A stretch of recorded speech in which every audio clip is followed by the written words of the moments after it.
Assalamualaikum warahmatullahi wabarakatuh. Hamdan wa salatan wa salaman amma ba'dah. Rabbi shrah li sadri wa yassir li amri wahlul 'uqdatam min lisani yafqahu qawli. Kita sebagai penerus bangsa, kita sebagai penerus salafun sholih, kita harus menjaga kebenaran dan keautentikan ajaran-ajaran ulama kita. Jangan sampai ajaran ulama-ulama kita dimanipulasi oleh orang-orang yang tidak bertanggung jawab, termasuk Harry Pras yang sering mengomentari para ulama-ulama kita dengan komentar-komentar yang tidak bertanggung jawab dan tanpa disertai dengan dasar. Oleh karenanya, pesan kepada kalian semua, kalau memang kalian tidak paham atau tidak mengerti dengan agama, maka jangan sampai buat fitnah.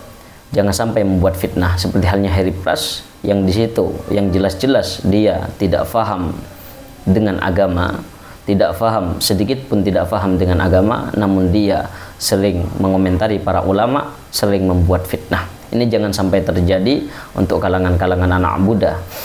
Oleh karenanya, ingin saya luruskan pemahaman-pemahaman Harry Pras atau tuduhan-tuduhan Harry Pras yang memang tidak sesuai, tuduhan-tuduhan yang tidak bertanggung jawab, tuduhan-tuduhan yang penuh fitnah. Karena meskipun seperti itu, Harry Pras itu saudara-saudara kita, saudara seiman, saudara seislam yang harus kita ajak kepada jalan yang lurus. Pada video kali ini kami akan membahas tentang videonya Harry Pras yang mengomentari Gus Baha, yang pada waktu itu Gus Baha menjelaskan karom hanya Imam Ghazali. Dia komentari dengan komentar-komentar yang penuh fitnah. Coba kita lihat video Gus Baha yang lengkap.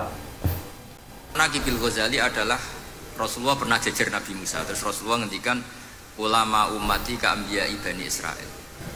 Terus kata Nabi Musa, yang benar saja, masa ulama kok kapasitasnya kayak Nabi, apapun hebatnya itu nggak mungkin lah kapasitasnya kayak Nabi. Terus kata Rasulullah, ya sudah buktikan saja. Terus dipanggillah Imam Ghazali. Ketika dipanggil, ini katanya Ghazali, katanya. Ditanya sama Nabi Musa, siapa namamu? Ana Muhammad bin Muhammad al-Ghazali at-Tusi asy-Syafi'i. Mau jawabnya panjang. Terus kata Nabi Musa, kecangkeman gitu, cara orang Jawa itu kecangkeman, ditakoki jeneng kok jawabnya kakean. Terus kata Imam Ghazali, ya lumayan saya. Jenengan ditanya Allah sing ya'lamus sirra wa akhfa saja jawabnya kelebihan. Apa itu kata Nabi Musa? Wa ma tilka bi yaminika ya Musa. Qala ya asaya atawakkau 'alaiha wa ahusyu biha ala ghanami wa liya fiha ma'aribu ukhra. Jadi Nabi Musa ditanya, sing mbok gawa iku apa ta? Ini tongkat saya, tak pakai ini, tak pakai ini, tak pakai ini. Jadi masih banyak kelebihan jenengan di bab saya. Akhirnya fa'aqarra Nabi Musa ini ikrar bahwa benar-benar ulama Rasulullah itu ka'ambiyai Bani apa? Dan lihat apa komentarnya Harry Pras. Kata Rasulullah, ya sudah buktikan saja. Terus dipanggillah Imam Ghazali. Dipanggil Imam Ghazali. Imam Ghazali ini lahirnya kapan? Imam Ghazali lahirnya kapan? Kok bisa dipanggil Nabi Muhammad bertemu Nabi Musa? Nabi Musanya lahir kapan? Nabi Muhammadnya lahir kapan? Imam Ghazalinya lahir kapan? Bertemu teman-teman. Dan diceritakan. Nah, yang menceritakan ini siapa? Yang menceritakan kisah ini siapa? Bersumber dari mana? Perawi-perawi ceritanya bagaimana? Pernah ditakhrij gak cerita ini? Harus teman-teman. Kita harus kritis terhadap cerita-cerita seperti ini. Karena menisbahkan kepada Nabi Muhammad. Takutnya dusta. Cerita dusta. Berdusta atas Imam Ghazali, berdusta atas Nabi Muhammad, berdusta pula terhadap Nabi Musa alaihissalam. Oh, nggak ngaji ini. Celeng berarti Wahabi mereka. Wahabi mereka. Sangat jelas Harry Pras di sini mengomentari videonya Gus Baha, yang mana Gus Baha itu sangat terkenal kealimannya, sangat terkenal di dalam keahliannya di dalam masalah agama. Beliau ahli tafsir, beliau ahli hadis, beliau ahli sejarah. Gus Baha menceritakan sesuatu atau menerangkan sesuatu yang jelas tidak mungkin tanpa dasar. Gus Baha menjelaskan sesuatu, menerangkan sesuatu, meriwayatkan sesuatu yang jelas dengan adanya dasar. Oleh karenanya, Harry Pras mengomentari Gus Baha dengan komentar-komentar yang penuh fitnah. Di situ dia tanya, Imam Ghazali hidup kapan? Nabi Musa hidupnya kapan? Nabi Muhammad hidupnya kapan? Kok bisa Imam Ghazali dipanggil ke alam arwah katanya? Ini kan aneh katanya. Cerita yang seperti ini perlu digali, perlu kita tahu takhrijnya gimana. Itu katanya Harry Pras. Padahal Harry Pras itu sendiri tidak paham dengan sejarah, tidak paham dengan cerita-cerita keagamaan. Oleh karenanya perlu saya luruskan sekarang terkait masalah komentar-komentar Harry Pras ini. Dia tanya terkait masalah dalil.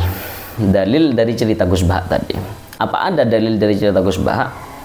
Yang jelas setelah ini akan saya bacakan dalilnya. Diambil dari kitab apa? Yang jelas yang ingin saya jelaskan kepada Harry Pras adalah yang pertama terkait masalah salafun sholih atau para ulama, para sholihin di situ, para walinya Allah. Ketika memang mereka itu memiliki keistimewaan, memiliki sesuatu yang berbeda dengan manusia biasa, itu sangatlah mungkin karena para ulama, para walinya Allah, para sholihin itu bisa diberikan karomah oleh Allah. Kalaulah memang ada di situ tingkah-tingkah yang memang khariqun lil adat, berbeda dengan kebiasaan manusia biasa, maka di situ ketika memang bersandar, ketika memang itu terjadi kepada para nabi dan rasul, maka itu dinamakan mukjizat. Seperti halnya Nabi Musa bisa membelah lautan dengan tongkat, seperti halnya Nabi Muhammad bisa membelah bulan, seperti halnya Nabi Isa bisa menghidupkan orang meninggal. Yang semacam itu namanya mukjizat. Karena apa yang dilakukan para nabi itu berbeda dengan manusia biasa. Lah, kalaulah apa yang dilakukan oleh para ulama, para sholihin yang berbeda dengan manusia biasa, itu dinamakan karomah. Jadi apabila pekerjaan atau sebuah aksi yang memang di situ berbeda dengan kebiasaan manusia biasa, kalaulah memang itu terjadi pada Rasul, terjadi pada para nabi, maka itu namanya mukjizat. Kalaulah terjadi pada para ulama dan para sholihin, para walinya Allah, maka itu namanya karomah. Kami bacakan ibaratnya di dalam kitab Syarah Arba'in Nawawi. Bismillahirrahmanirrahim. Wal karomatu amrun khariqun lil 'adati yajrihallahu ala yadi man syaa min khalqihi. Karomah adalah perkara yang berbeda dengan kebiasaan manusia biasa. Yajrihallahu ala yadi man syaa, yang mana Allah bisa memberikan kepada siapapun yang Allah kehendaki dari makhluk-makhluknya. Walakin ingkanat ala yadi rasulin fahiya mu'jizatun.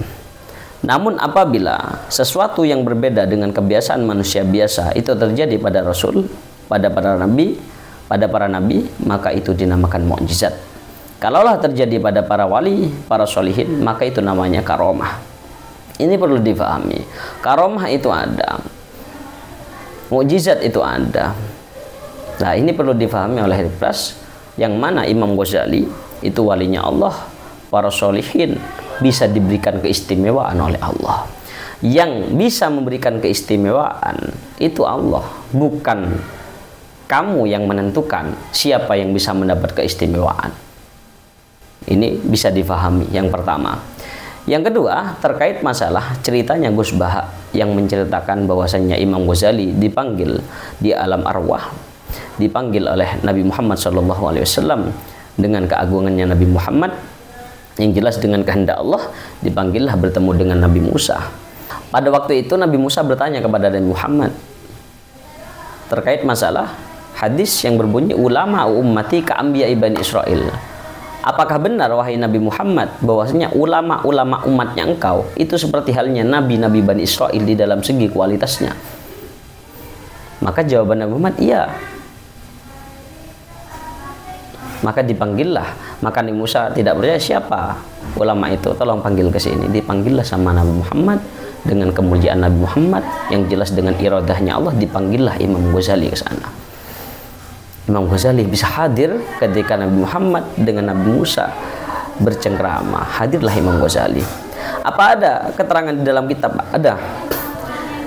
Saya bacakan. Bismillahirrahmanirrahim. Ja'a fil athari anna sayyidana Musa alaihi salam ihtajja ala hadis sayyidina Muhammadin sallallahu alaihi wasallam. Di dalam hadis dijelaskan bahwasanya Nabi Musa berhujjah atas hadisnya Nabi Muhammad sallallahu alaihi wasallam yang berbunyi, ulama ummati ka anbiya Bani Israil. Ulamanya umatku seperti halnya para nabi Bani Israel. Akhirnya Nabi Musa seolah-olah tidak terima kepada Nabi Muhammad. Akhirnya di situ Nabi Musa minta contoh ulama yang seperti halnya nabi-nabi Bani Israel. Fa'atahu Sayyidina Muhammadun sallallahu alaihi wasallam biruhi Sayyidina al-Imam al-Ghazali. Kemudian Nabi Muhammad memanggil Imam Ghazali. Kawahidin min ulama'il ummati, salah satu dari ulama-ulama umatnya Rasulullah sallallahu alaihi wasallam. Wa qala lahu ikhtabirhu. Kemudian Imam Ghazali berkata kepada Nabi Musa, ikhtabirhu, ujilah saya. Fasa'alahu Sayyiduna Musa alaihi salam, masmuka. Kemudian Nabi Musa bertanya kepada Imam Ghazali, masmuka, siapa namamu? Faqala Muhammad bin Muhammad bin Muhammad bin Ahmad bin ila akhirih.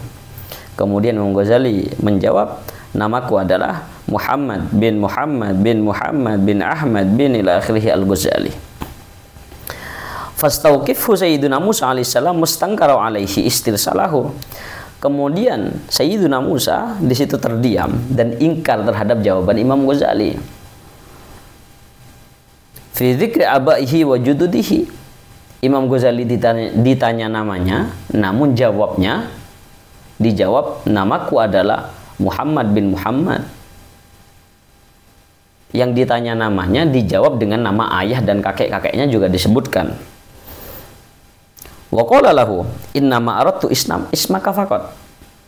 Kemudian di situ Nabi Musa berkata kepada Imam Ghazali, saya hanya bertanya namamu, namun kenapa engkau sebutkan nama ayahmu, nama kakek-kakekmu? Apa jawaban cerdasnya Imam Ghazali?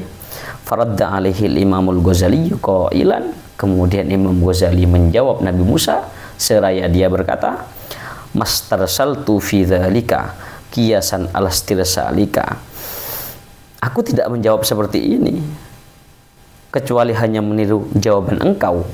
Indama sa'alaka rabbuka. Aku tidak menjawab dengan jawaban ini kecuali aku meniru jawaban engkau ketika ditanya Tuhannya, ketika ditanya Allah. Pertanyaannya Allah kepada Nabi Musa, matil kabiyaminika ya Musa. Pada waktu itu Allah bertanya kepada Nabi Musa, matil kabiyaminika ya Musa. Apa yang berada di tangan kananmu wahai Musa?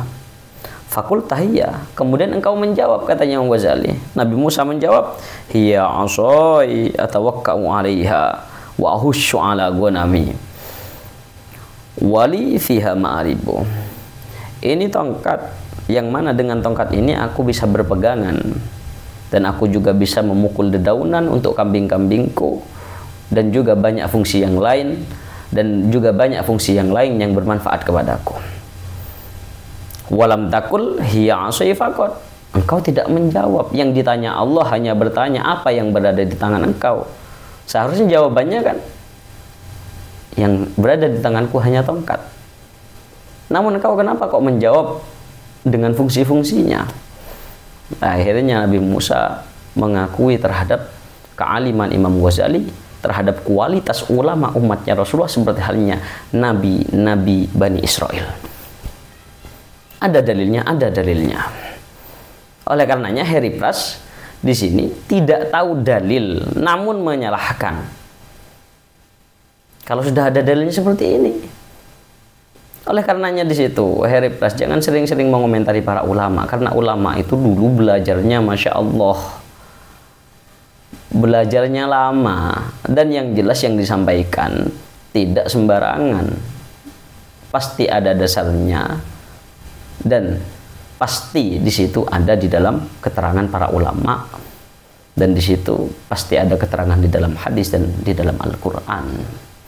Kalau Harry Pras di situ hanya mengomentari saja tanpa dia cari tahu kebenarannya seperti apa. Tolonglah Harry Pras ini berhenti mengomentari para ulama. Kalaulah diajak debat, dia tidak akan hadir. Saya yakin itu. saya ajukan kepada Habib Pras ini, ayolah kita kembali ke jalan yang lurus. Saya ajak kamu untuk bertaubat dan kembali ke jalan yang lurus. Kalaulah kamu tidak mau, ya monggo, kita tidak suka dan tidak percaya dengan apa yang saya sampaikan, ya monggo, kita berdebat saja, kita bermusyawarah saja, gimana kebenarannya terkait masalah apapun sudah. Saya siap untuk itu. Tuh mungkin terkait masalah hadis, terkait masalah dasar, terkait masalah dalil yang disampaikan oleh Gus Baha. Mungkin itu saja dari kami, kurang lebihnya mohon maaf. Ihdinas siratal mustaqim. Assalamualaikum warahmatullahi wabarakatuh.